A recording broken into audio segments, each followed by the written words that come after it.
Hello，大家好，歡迎大家嚟到信思明辨 channel，啲 channel 將分享一啲我對時聞時事個人觀點嘅。繼續喺巴黎呢度咧，就同大家講美國政治，講一單最近發生嘅悲劇。OK， 37歲男子點解喺明尼蘇達州俾 IC 人員槍殺？咁啊，就呢單案咧，我就一定要喺開始先講咗我嘅立場。我一向都講㗎啦，做我哋政治評論，盡量要中立嘅話咧，我哋嘅立場就係最好唔好表示立場，將事實陳述。OK，咁啊，所以我嘅立場就話俾大家知，呢宗案係必須等待調查。OK，但係喺調查過程，我哋可以冷靜咁分析呢個悲劇點解發生。OK， 先講明呢個立場先啦，就呢單係一單悲劇 tragedy，暫時唔可能有結論。因為點解咧？等待調查呢啲細節嘅話咧，而家大家喺網上即係見到零碎嘅影片，然後就定格嘅影片，然後就喺定格裏邊咧，就大家可以講出到一啲發現嘅事實。但係大家冇理解呢啲影片就一聲喺現實世界幾秒之間過咗嘅事。假如果唔係定格嘅話，大家根本睇唔清楚。而家法院咧，當地法院下令保留所有證據，點解係要等待調查？法院都見到呢啲定鏡嘅，點解佢哋唔作出結論呢？一個有理智嘅人一定要等個詳細調查。我哋喺公眾人士喺網上，我哋可以隨便講都冇所謂。但係假如一個法庭嘅話，認真少少咧，就要一定要等有證據嘅調查。咁當然啦，你哋可以有你哋嘅評論。我作為評論嘅話咧，我就唔可以喺呢度好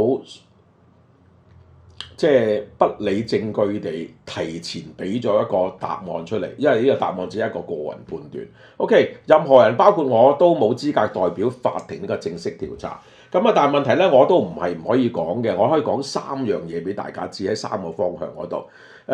睇翻現有嘅影片同埋已知嘅背景咧，我可以重組件事點解會發生，點解會發生。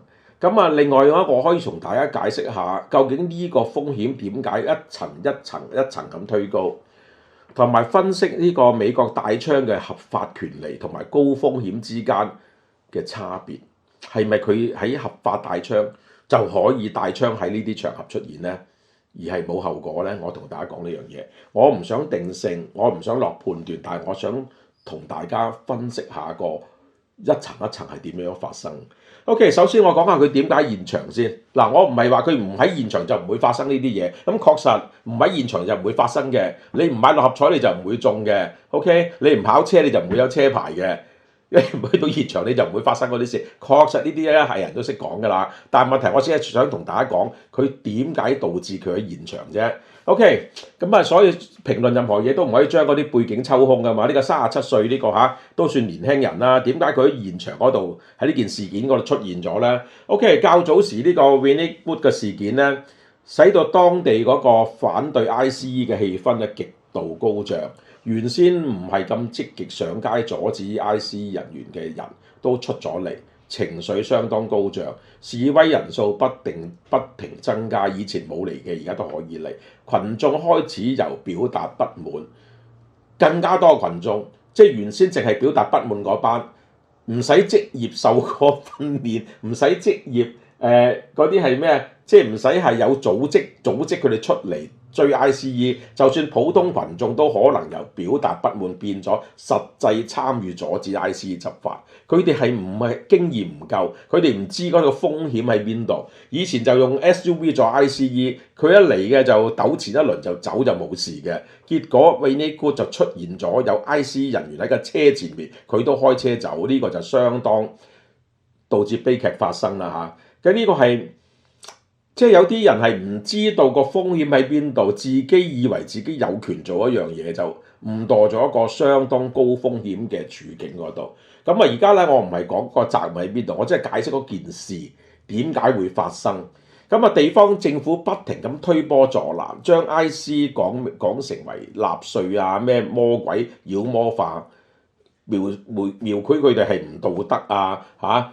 拘捕我哋嘅鄰居啊，我哋好嘅鄰居啊，佢唔講嗰啲非法入境者，當中仲有啲係犯罪分子，佢只係拉啲犯罪分子，唔係拉你嗰啲正常嘅美國國民鄰居啊嘛，係咪？佢所以將州政府、市政府將描述呢個 ICE 嘅合法依法嘅行動描述為不正義嘅行動，咁啊，所以就導致更加多嘅人相信走到去呢個最前線干預 ICE 就係一種合理、合情合理而且值得鼓勵嘅行為。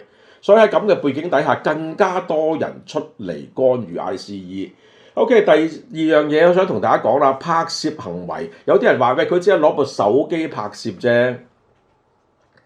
咁係啊，喺美國嗰個憲法係容許人民攞手機攞乜都得嘅，容許拍攝喺公共地方用手機拍攝執法人員係唔能夠阻止嘅，係合法嘅，呢個憲法保障嘅權利，冇得爭議嘅，係啱嘅。但係問題，拍攝行為本身係合法，但係拍攝嘅方法就未必合法。例如你距離一條街喺對面影過去合法，大部分你見到嘅片都係喺一定距離之外。你啲手機可以 zoom 埋去噶嘛，係咪？你可以 zoom 埋去啊，你可以影到噶嘛，演唱會都影到啦，而家係咪？但係你冇必要攞部手機近距離對住塊面幾尺距離噶嘛。人哋 ICE 行咗你就喺左影，行右你喺右影，咁呢個就唔係拍攝咁簡單啦。你利用拍攝行為去阻止 ICE 人員嘅個行動，你起碼保持一個合理嘅距離，喺路邊喺後方唔好有任何嘅接觸，咁呢個就係安全嘅。但係呢個人咧，你喺影片裏邊見到佢走出馬路中間，咁當然我唔能夠話喺馬路中間一定係唔啱啊，但係你太過接近啦，逢親太過接近都有機會構成一個接觸，一有接觸就有機會去衝突。咁當你 ICE 人員認為你阻住佢，咁佢就要驅散你㗎咯喎。當佢驅散你唔走嘅話，佢就有機會向你用一個最低武力，例如噴胡椒、噴霧之類嗰啲嘢，有機會發生㗎嘛。咁因為有人太過近距離接近呢啲執法人員，就由旁觀者嘅拍攝變為一個直接介入咗咯。呢個係一個相當高風險啊！嗱，我到而家啲剎那都係講佢相當高風險咋，我冇認為佢係一定係犯法啊。咁啊，近距離係相當高風險，呢個相當高風險係唔一定構成致命嘅。你唔係話高風險就要開槍揦低佢嘅。嗱，講清楚啊，近距離你可以被視為阻礙，都可以被視為挑釁。呢個係好嚴重㗎。當你喺個情緒高壓高漲嘅時候，你挑釁一個執法人員嘅話咧，你就將會將嗰件事再升級。當然我唔係話升級到佢一定被槍殺啦，我冇咁講過。佢只係將個危險升級嘅啫。嗱，呢個唔係道德判斷，呢個只係風險評估啊。距離過近變成阻礙，而阻礙之後你唔肯離開，咁就人哋要改變執法路徑，佢冇可能咁做，佢只係將你用暴力去推開佢，所以喺畫面就出現咗一單嘢啦。就有位女士可能係太過近距離，就俾呢個 ICE 其中一個人員咧喺影片見到㗎咋，一手就好暴力咁推開佢。啲人覺得哇，冇咁離譜啊，咁樣對待女性，理得你男女啊？你執法人員被阻擋嘅話，佢就會推你㗎啦。推你可以褪後嘅，你褪唔到咪跌咯。咁唔係講啱唔啱，我只係講呢件事會發生。OK， 問題喺 ICE 人員推咗呢個女士，跟住就走去前面噴胡椒。嗱，呢個就肯定係一個控制嘅動作嚟嘅，即係用胡椒噴霧控制佢唔能夠再有能力企翻起身再阻擋 ICE。呢個係一個即係執法嘅行動啦。但喺呢剎那，呢位37歲嘅護士就話佢，有啲人嘅評論就話佢本身係個護士嚟㗎，佢就出於佢嗰個職業啊乜行埋去阻擋 ICE 人員對呢個女士再進一步嘅攻擊。呢個係佢嗰個立場，係佢嗰個角度。但喺 ICE 人嘅角度話，佢呢個人係中斷咗佢哋嘅執法行動，阻擋咗執法行動，佢就係介入咗一個執法行動。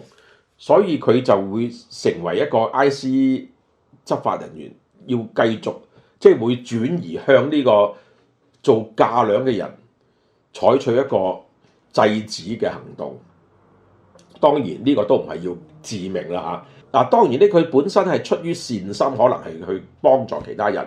但喺 IC 嘅角度就係佢係介入咗執法行動，構成咗障礙執法。但向佢噴咗胡椒噴霧，佢當然係掙扎嘅。呢個係即係能夠理解嘅，任何人都係會咩㗎啦。但係問題嗰一剎那，如果你醒水，你就可能會舉手求饒。佢俾人哋撳住執法，好難講係真係啱定唔啱。呢個真係瞬間發生嘅嘢，電光火石、電光石火之間，係咪？但係最不幸嘅咧，就係佢喺呢一剎那俾當中一個 IC 人員發現佢身上喺嗰個後 pat 對上條褲上高夾咗支實彈手槍，實彈後來發現嘅有支手槍，嚇死啊！即刻，所以即刻喺現場有人嗌出嚟，我唔知邊個嗌出嚟，因為現場一段好喐得好快片，我隱約聽到人講跟槍。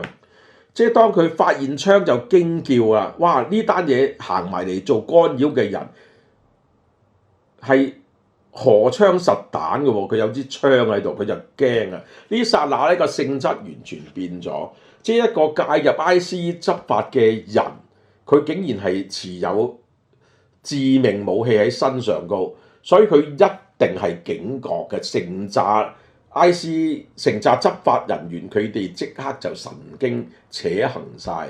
我唔係話佢啱定唔啱，我只係話俾佢知，佢哋唔講得笑，因為係隨時冇命嘅佢哋，因為佢一手咁近距離 IC 可以開槍打得死佢，倒翻轉佢掹到槍，佢亦都可以打得死 IC 人員，唔係你死就我亡。有啲人就事後就話佢係合法持槍嘅，我都 check 過喺明尼蘇達州持槍嘅牌照咧，係容許佢自己選擇隱藏帶槍或者呢個係即係一定要即係擺明帶槍，因為有啲州係規定你帶槍嘅嘢一定孭喺前邊或者後邊，總之俾人見得到嘅。有啲州咁規定，有啲州啱啱相反，帶槍嘅你要隱藏，唔好嚇到人哋。大家取態唔同，明尼蘇達州就好特別，任你哋決定。擺明掛支槍喺前邊唔犯法，收埋喺衫袋後邊都唔犯法，所以咧呢位朋友嗰日帶槍係合法嘅。但係合法帶槍唔代表適合帶槍啊嘛，因為點解咧？因為合法你就可以合法帶槍械，合適你就喺個場合合唔合適帶槍械。例如你上教堂。即係舉一個例子啊！你上教堂做禮拜，你帶槍就係唔適合，係犯法。你去政府部門攞牌照，你嗰日夾咗支槍喺身，你行政府部門你係重罪添，係犯法。一間超市、一間鋪頭門口貼張紙，話我哋鋪頭唔俾帶槍入，你行入去你又係犯法，重罪。所以你有牌帶槍，唔代表你係合法或者合理地帶槍。例如你參加一個高危嘅高風險嘅有機會衝突嘅示威場面，對方有槍，你帶支槍去為咗乜嘢？係咪必要時可以用呢支槍？呢個就係一個相當高風險呢個嚇。咁所以咧喺咁個情況底下，喺肢體嗰個衝突底下，嗱呢件事肢體衝突，我覺得佢本身都唔會認為有嘅。但係當你近距離攞部手機影嗰個人員，跟住喺同一個差唔多時間，人哋去制止一位另一個示威者一位女士，你又做架梁，咁你就將自己係介入咗件事嗰度，而更加不幸嘅你就俾人發現咗你條腰夾咗支槍，呢個就係迅速將個風險升到係冇辦法去救啦。有啲人就話，喺嗰剎那你就已經係有 IC 將佢支槍繳咗械啦，你係繳械之後先開槍打死佢嘅，係啊，就咁講出嚟，用文字講出嚟，大家真係會覺得係唔應該嘅。確實你繳咗械仲做咩打死佢？但係大家睇到個印象係喺一個定格嘅畫面嗰度，喺某個角度你影到呢剎那，喺開槍嗰位 IC 探員。佢唔可以問晒大家繳咗械未啊？未繳械我就開槍啦，繳咗械我就唔開槍，係冇呢回事咯。